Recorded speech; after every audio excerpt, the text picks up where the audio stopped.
G'day guys and welcome, my name is Michael and I'm the DeadAussieGamer and welcome to my channel where I share with you my tips, tricks, ideas and strategies for playing and running tabletop role-playing games. Now today we are going to be looking at role-playing edgelords. Now edgelords are these anti-hero guys that you might see in a campaign who have their own very intricate backstory which has nothing to do with the adventure and has everything to do with making my character more edgy, more dark and mysterious. But of course, there are good things, there are bad things, there are ugly things regarding playing edgelords. So today, we're going to be kind of focusing on that and not so much looking at how not to play an edgelord, but how we can play an edgelord while maintaining ourselves to be an edgelord and still have a great time with everyone involved.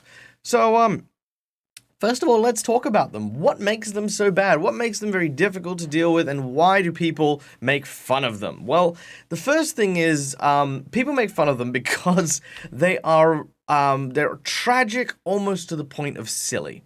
An edgelord is someone who dips into a dark past, a dark history or event within that character's life that has shaped them into this individual who lives on the outskirts of any kind of social scenario. This could be the outskirts of society, the outskirts of an adventuring party, whatever.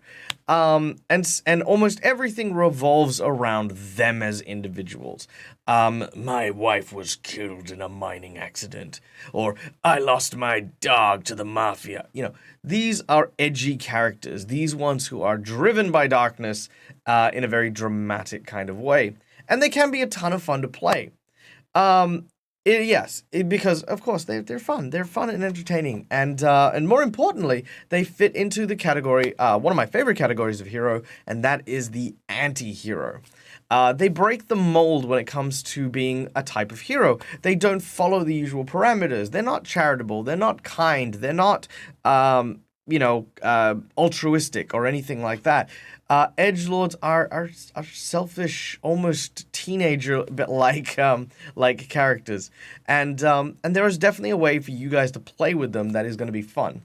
Now, before we begin on the advice, I want to start by saying this.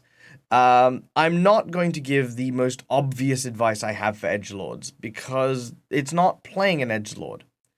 The most obvious advice I have is if you are going to play a character who does have to contend or deal with a darker past, and definitely pulls themselves away from everyone, it makes it very difficult for you to obviously bridge the gap between yourself and either the player or the GM. So my advice is always going to be, if you play an edgelord character, just remember that the objective should be to eventually not be an edgelord, to have earned trust or to have built trust, to have rekindled or to relearn the light that is in that character's life so that they can grow as an individual. If you are what you are at level 1 at level 20, besides your maths, then something has gone wrong in your character's story. That's my opinion, but it doesn't help people be edgelords. It doesn't. It tells people how not to be. So, let's focus in and talk about how to roleplay an edgelord. The first step to making any good edgelord is, of course, your backstory, specifically your tragic backstory. But there is no tragic backstory without first having a modicum of happiness and joy in your life prior. Now, for me, whenever I create happiness, I always look at three things. Social, wealth, and reputation. These are the three magic words that come to building a good backstory. Social. Something in your life has collapsed around a social bond you have created. This could be, as I mentioned before, your relationship with a small dog.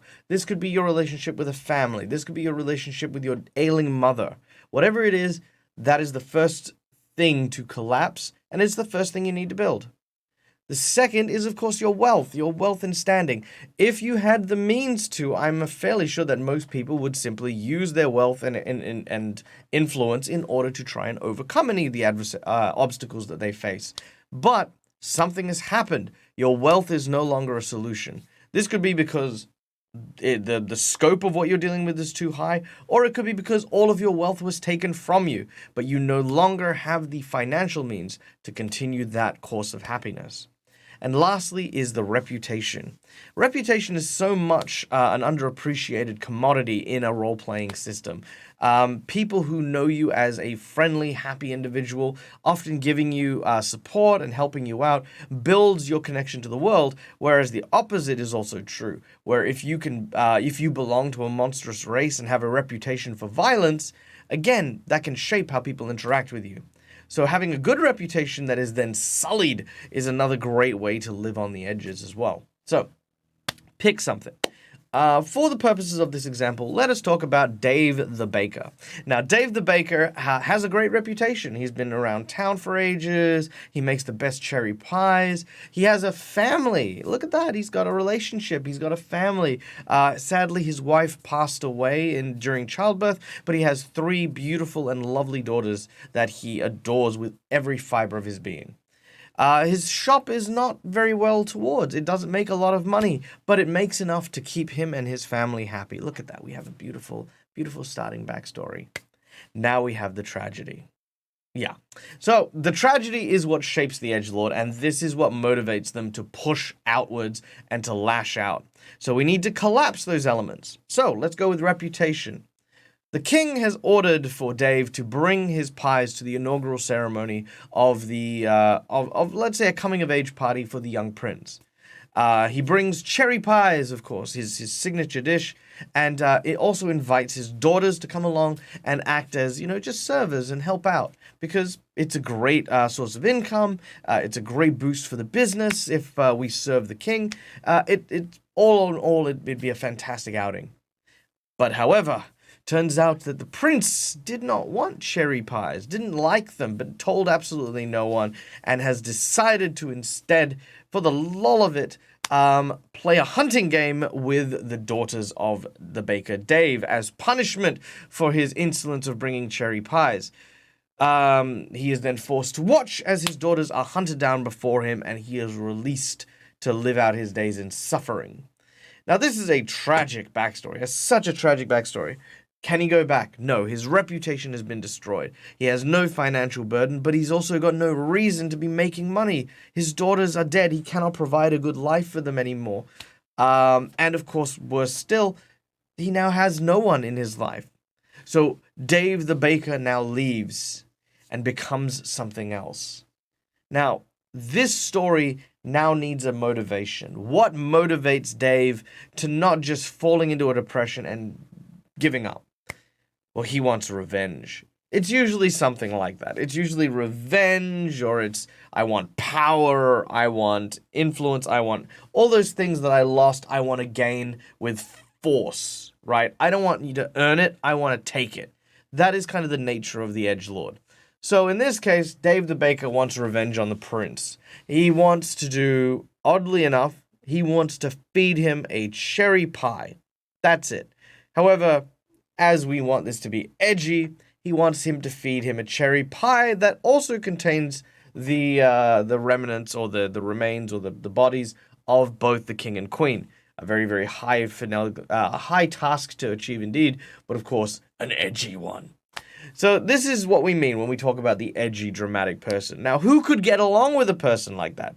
Absolutely no one. Honestly, that is a sociopath, straight up. That is someone who is on a murderous rampage, and that's great. Now, if you're playing in a game where it's like, well, of course you are now on a quest to go and rescue a traveler from a dragon's lair. He was kidnapped by the great dragon, and we need to go save him. It's like, well, where does Dave the baker fit in this? Oh, he doesn't. That's why edgelord. He doesn't fit. But what would drag him? What would force him? What would make him be on this? Well, this is where being a good edgelord comes into play. Now, being a good edgelord is about finding motivations for your character. While edgelords themselves can be very selfish and very self-interested, it is you, the player, who always motivate them. The first and strongest advice I can give any edgelord, so much needs to be heard when I say this, right? It's just okay. Never, ever, ever, ever, ever, ever, ever tell anyone. If you're playing an edgelord, never tell them that it's what my character would do. No, no, no. I know what some of you are thinking. I know some of you are already typing stuff. Shut up. No. At no point in time are you, as a human being and player, no longer responsible or in charge of the actions of your character. That is never, ever, ever the case. If you turn around to me and say, I'm playing a racist character, I expect that if I permit that character to be on my table, which chances are I won't, but if I did, I expect that you have some modicum of self-control, some propriety, some understanding, that you would be able to use it responsibly, right? Because you know what? Dwarves don't like orcs. Sure, if you want to embrace that as a story, go right ahead. But there is a line. Same thing with your edgelord. If your edgelord has no interest in the adventure, no interest in the characters, no interest in anything around them, because that's what my character would do, then play a different character. I'm sorry. Edgelords need to understand that living on the edges means that they are literally a tiny step away from not being involved with the game, right? And that's the thing you need to be aware of. So as an edgelord, the first thing you want to do is assess what your main quest is and then answer why your character is there. Have an answer. Have a reason. Why would Dave the Baker want to do this task? Well, Dave the Baker owes a favor, right? Dave was being hunted down by some guards, managed to kill a bunch of them when he was actually given shelter.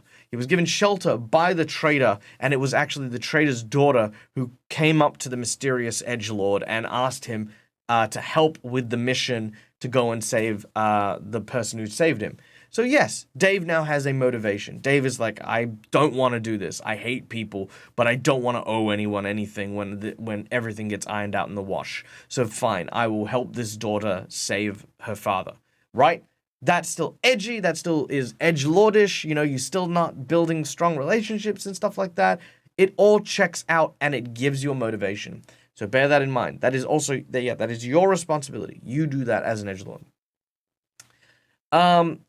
The second strong bit of advice I can give is always make sure that if a scene is going on and you need to put yourself to the edge of it, don't just walk off.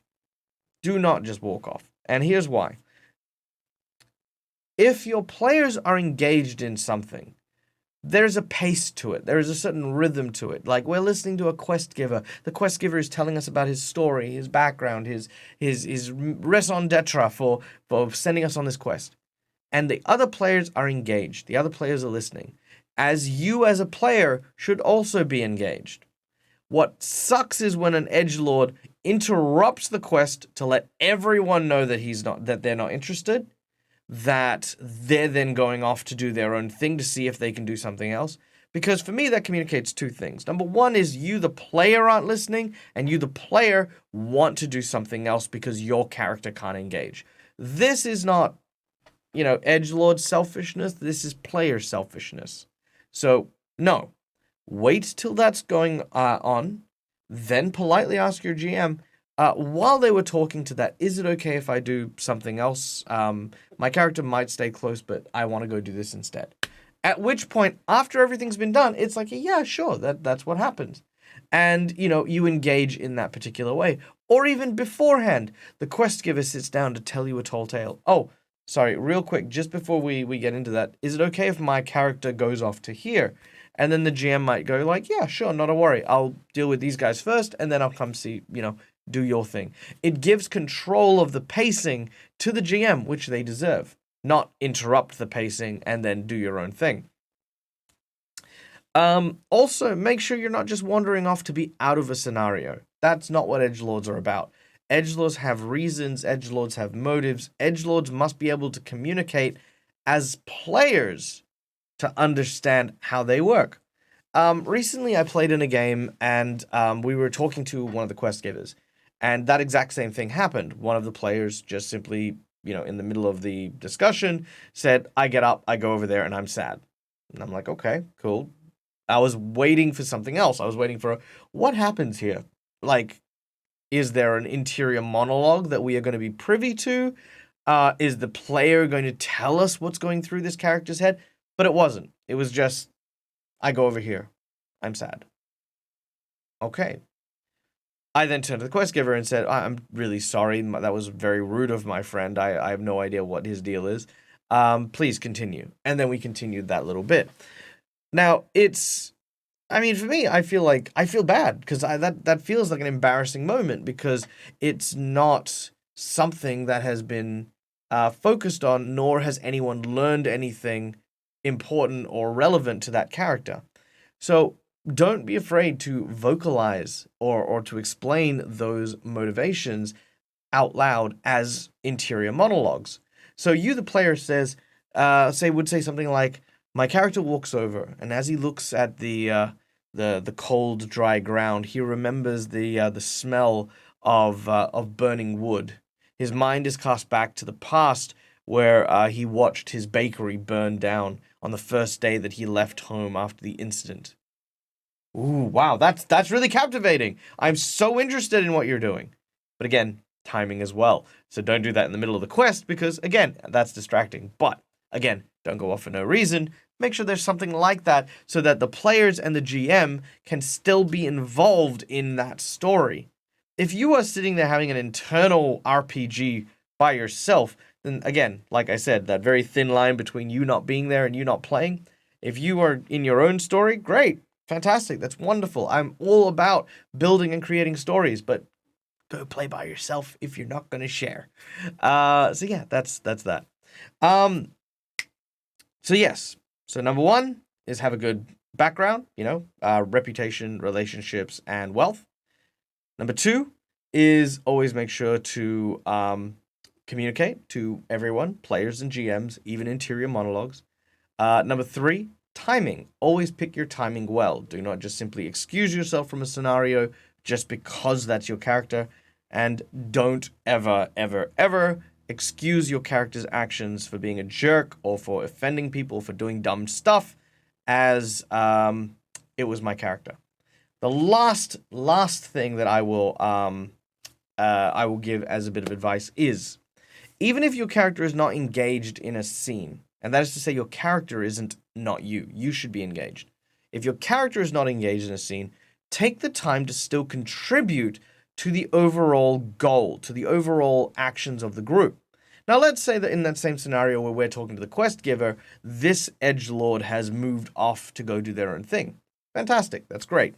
While we are talking and stuff like that, they might go, while everyone is discussing stuff, I want to scan the crowd and just see if there's anyone behaving suspiciously. This is being useful, right?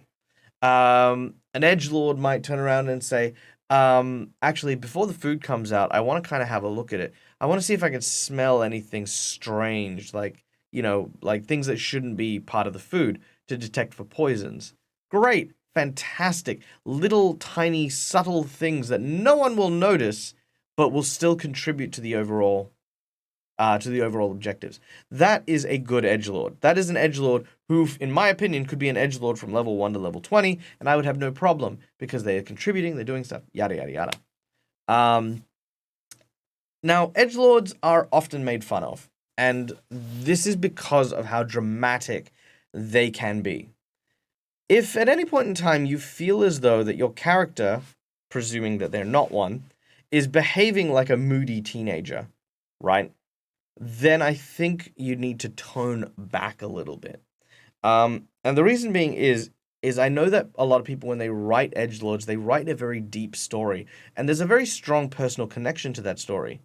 But so long as you're the only person who understands that story, it gets into that no one understands me kind of field, and that's kind of where people make fun of it, is when people start behaving in that fashion and people start to respond in that fashion, it creates like this moody teenager member of the group. So yes, be willing and be able to express these thoughts and these feelings, and I think you'll do really well. I think you'll have a lot of fun. All right. Thank you so much for joining us. I hope you guys enjoyed this video. If you did, as always, please hit that like button, hit the subscribe button, bang on that bell if you want to get notified of any of the other videos that we release. If you have your own suggestions, leave them in the comments below, as well as any questions you might have, and I will get to them in due time. Until next time, guys, as always, from us to you, game hard or die trying. Good night.